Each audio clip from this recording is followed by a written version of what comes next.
Video games have become larger than life in the past 30 years. They've gotten so large that companies have been trying out new ways to bring in not only the communities around these games. The first thing I said was, I'm performing there.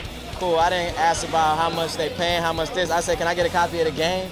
And they was like, yeah. I was like, all right, cool. But also newer audiences to join in on the experience. From classic demos and trailers to newer influencer celebrity draw. I mean, the God of War dynamic plays out in every parent-child relationship. When that clicked for me, I picked up my Leviathan axe and felt truly close to my son for the first time.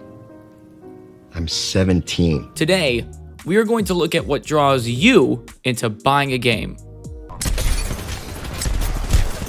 What? Around a wall, Gibby? Around a wall, Gibby? Now, come on. You have to admit, this was definitely one of the biggest reasons as to why you bought a game. That was awful. It turned into a high five and it just fell apart. You cannot tell me that you watched Markiplier playing Five Nights at Freddy's or even PewDiePie playing Amnesia and you didn't once think to yourself, wow, if they love these games, then I might too. That's why you see some Call of Duty trailers chock full of celebrities shooting and flying a helo only to have Jack Harlow crash into you. Putting Resident Evil in Times Square was huge. Hell, Call of Duty even did it, but it didn't bring in the numbers that streamers did when playing Among Us. What can thrive a game into success or put a game into an early grave are arguably content creators, influencers, celebrities playing and promoting these games. And you so desperately wanting to stream snipe them in a match. I mean, admit it, if The Rock played Hello Kitty Cruisers, you would buy it in a heartbeat. It's the biggest piece of dog shit. These creators are the reason as to why communities thrive and figure out new strategies to become better at a game or to experience the same heartache that they did. You tell me AJ ain't about this shit! It's one thing to watch someone cry. Now, with $60 out of your pocket, you can experience that too.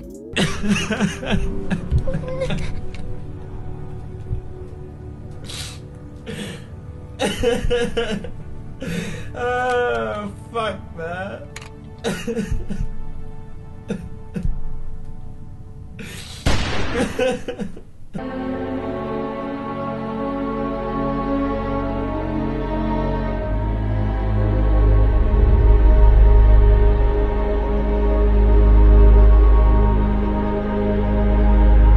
Come with me, son. The classic way in showing the world what your team is capable of producing, all in the comfort of your office space. Trailers have become a staple in recent times, and it's hard to refute it.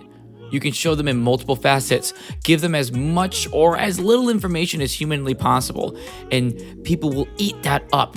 That's what's so good about trailers.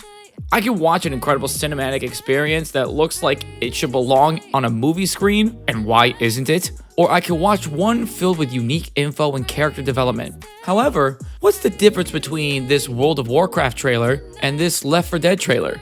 Well, Left 4 Dead at least looks more like the game than WoW's trailer does. When I watch these Blizzard trailers or even the Old Republic trailers, I think to myself, why not just make a movie instead? It would be hell of a lot better than having the shit that is made around our franchises anyways. Finn, you deserved better. It just pains me to see that they actually look like this. It's the classic Instagram versus reality shtick, and I dislike it. That's why I will always look at this next topic as the best way to bring in gamers.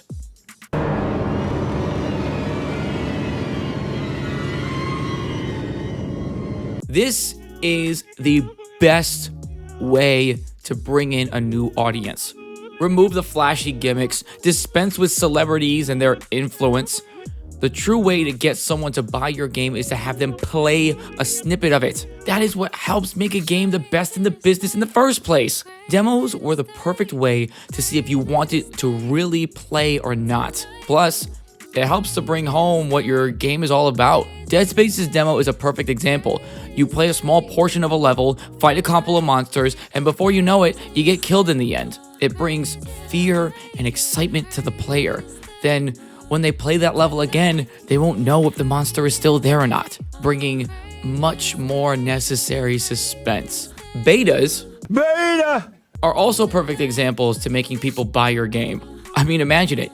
You get home, you hear about Halo 3 and their open beta, you download it, play a bit with your friends, and experience Valhalla for the first time. It's beautiful. And while all of this is happening, the developers are collecting bits of data to help fix their game and make it more equal and fair for everyone. Nothing beats demos and betas as the best chance into getting you to buy this game. In conclusion, there are other ways of getting people interested in your game.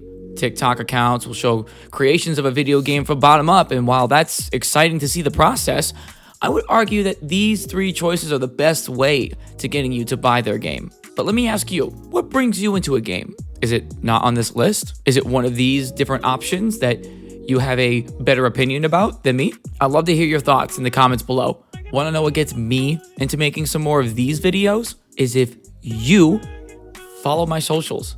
I got a Twitch and a TikTok I post all the time on. What would make my day even more though is if you like, comment, and subscribe. I hope you enjoyed this video, and I hope you have a wonderful day.